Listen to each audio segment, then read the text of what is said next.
Assalamualaikum warahmatullahi wabarakatuh. Sebelum belajar, kita baca basmalah dulu yuk bersama-sama. Bismillahirrohmanirrohim. Nah, perkenalkan, nama Ibu Sika Oktavia dengan NIM 22060160. Nah, sekarang Ibu akan membahas tentang sifat-sifat cahaya. Di sini Ibu akan menjelaskan sedikit tentang pengertian cahaya. Cahaya merupakan salah satu dari gelombang elektromagnetik sehingga dapat merambat dalam ruang hampa yang karena memiliki sifat-sifat tertentu yang menyebabkan kita dapat melihat berbagai benda serta keindahan alam yang beraneka warna. Bahkan dengan kualitas yang semakin baik sehingga objek benda tersebut dapat kita lihat dengan sempurna. Nah, cahaya juga suatu bentuk energi yang sangat penting yang dibutuhkan oleh seluruh makhluk hidup yang ada di bumi. Nah, contohnya manfaat cahaya bagi proses fotosintesis pada tumbuhan. Nah, tanpa adanya cahaya, kehidupan di bumi pun dipastikan tidak dapat berjalan dengan sempurna. Semua makhluk hidup menggantungkan kehidupannya baik secara langsung maupun tidak langsung terhadap keberadaan cahaya. Nah, contohnya pada manusia, jika tidak ada cahaya, maka keadaan di bumi akan gelap atau gelap gulita. Nah, jadi akan sulit untuk beraktivitas. Nah, selanjutnya ada sifat-sifat cahaya.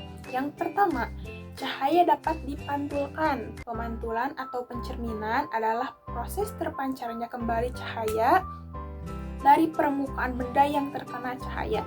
Pemantulan cahaya dapat dibedakan menjadi dua. Nah, yang pertama ada pemantulan teratur dan yang kedua ada pemantulan baur. Nah, coba yang pertama tadi ada pemantulan cahaya secara teratur. Nah, itu merupakan ketika cahaya mengenai benda yang permukaannya datar dan mengkilap, maka cahaya akan dipantulkan secara teratur. Contohnya pada cahaya yang mengenai kaca. Nah, seperti yang sering kita lihat. Nah, apabila ada cahaya mengenai kaca, maka akan dipantulkan atau dipantulkan secara teratur. Nah, sudut datang cahaya sama dengan sudut pantul pada cahaya. Yang kedua, pemantulan baur. Pemantulan tidak teratur sering disebut dengan pemantulan baur atau diffus. Nah, jadi pemantulan baur merupakan sama dengan pemantulan tidak teratur. Pemantulan tidak teratur terjadi ketika cahaya mengenai benda yang permukaannya kasar atau bergelombang dan tidak mengkilap. Contohnya cahaya mengenai permukaan aspal, permukaan air, dan permukaan benda yang bergelombang. Nah, selanjutnya yang kedua ada cahaya dapat dibiaskan. Cahaya dapat dibiaskan ketika cahaya tersebut melewati dua medium yang berbeda. Misalnya pada kasus sebatang pensil yang dicelupkan ke dalam gelas yang berisi air. Nah, ketika dilihat dari samping akan terlihat pensil tersebut patah. Namun sebenarnya pensil tersebut kan tidak patah. Nah, terus yang ketiga ada cahaya merambat lurus. Cahaya akan merambat lurus jika melewati suatu medium perantara. Misalnya pada saat kita menyalakan lampu senter, maka lampu senter tersebut akan merambat lurus. Hal ini dimanfaatkan contohnya pada sinar laser. Nah, ketika sinar laser tersebut dinyalakan, maka sinarnya atau sinar dari laser tersebut akan merambat lurus, tidak berbelok-belok. Nah, sekarang yang keempat, cahaya menembus benda bening. Nah, benda bening merupakan benda yang dapat ditembus oleh cahaya pada saat senter yang telah kita nyalakan kemudian diarahkan ke sebuah plastik bening, maka cahaya tersebut akan terlihat tembus. Demikian juga cahaya dapat masuk ke dalam rumah melalui celah-celah serta juga dapat melalui kaca jendela bening yang ada di rumah. Nah, apabila kita lihat di rumah ada celah sedikit dari kaca, nah itu cahaya matahari akan masuk ke dalam rumah melalui celah-celah tersebut. Nah, yang selanjutnya ada cahaya dapat diuraikan atau dispersi. Nah, Nah, dispersi merupakan gejala peruraian cahaya putih atau polikromatik yang menjadi cahaya yang berwarna-warni atau monokromatik. Nah, contohnya yaitu pada sebuah prisma yang diberi cahaya putih. Nah, kemudian cahaya tersebut akan terurai menjadi cahaya berwarna-warni. Contohnya warna merah, jingga, kuning, hijau, biru, lila, dan ungu.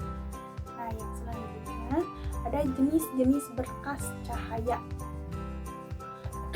Yang pertama ada berkas mengumpul. Nah, merupakan jalannya sinar-sinar yang menuju pada satu titik yang sama. Peristiwa berkas mengumpul tersebut dapat terjadi pada pemantulan cahaya pada cermin cekung dan juga pembiasan cahaya pada lensa cekung. Yang selanjutnya, yang kedua ada berkas menyebar. Merupakan jalannya sinar-sinar dari satu titik yang sama, setelah itu menyebar ke berbagai arah dengan secara teratur. Nah, peristiwa berkas menyebar tersebut terjadi pada pemantulan cahaya pada cermin cembung dan juga pembiasan pada lensa cekung. Nah, yang selanjutnya yang terakhir itu berkas sejajar atau paralel. Merupakan jalannya sinar-sinar dari suatu sumber menuju arah yang sama di dalam suatu garis lurus. Peristiwa berkas sejajar ini terjadi pada pemantulan cahaya pada cermin datar dan juga pada sinar senter yang dinyalakan. Nah, di sini Ibu akan memberikan satu buah contoh mengenai sifat-sifat cahaya. Nah, yaitu cahaya dapat dibiaskan. Nah, di sini ada satu buah gelas yang sudah diisi air, lalu ada satu buah sendok. Ketika sendok ini dimasukkan, lalu dilihat dari samping, terlihat kalau sendoknya seperti patah. Nah, ini terjadi karena melewati dua perantara yang berbeda, yaitu udara dan air. Nah, jadi terlihat sendoknya seperti patah atau membelok. Dapat disimpulkan dari materi tadi, sifat-sifat cahaya itu ada beberapa. Yang pertama, cahaya dapat dipantulkan. Nah, cahaya dapat dipantulkan di sini dibagi-bagi menjadi dua, yaitu pemantulan secara teratur dan pemantulan secara tidak teratur. Nah, pemantulan secara teratur contohnya pada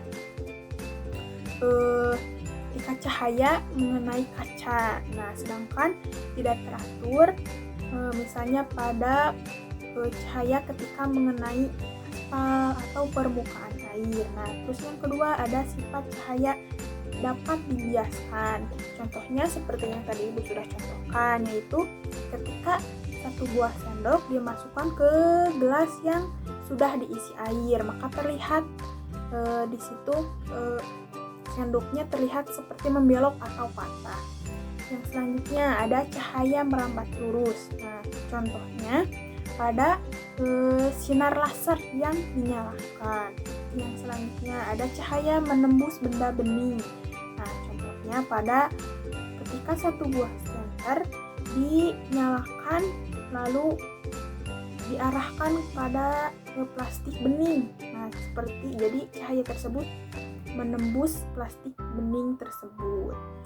Yang selanjutnya ada cahaya dapat diuraikan. Nah, ini contohnya yaitu ketika satu cahaya putih lalu disinarkan atau diarahkan pada prisma sebuah bentuk prisma gitu. Nah, di situ awalnya yang cahayanya warna putih jadi terurai menjadi warna-warni. Nah, selanjutnya ada juga dari jenis-jenis cahaya tadi, jadi dibagi menjadi tiga, yaitu berkas mengumpul, berkas menyebar, dan juga berkas sejajar. Sekian pembahasan yang dapat Ibu sampaikan mengenai sifat-sifat cahaya. Semoga bermanfaat. Wassalamualaikum warahmatullahi wabarakatuh.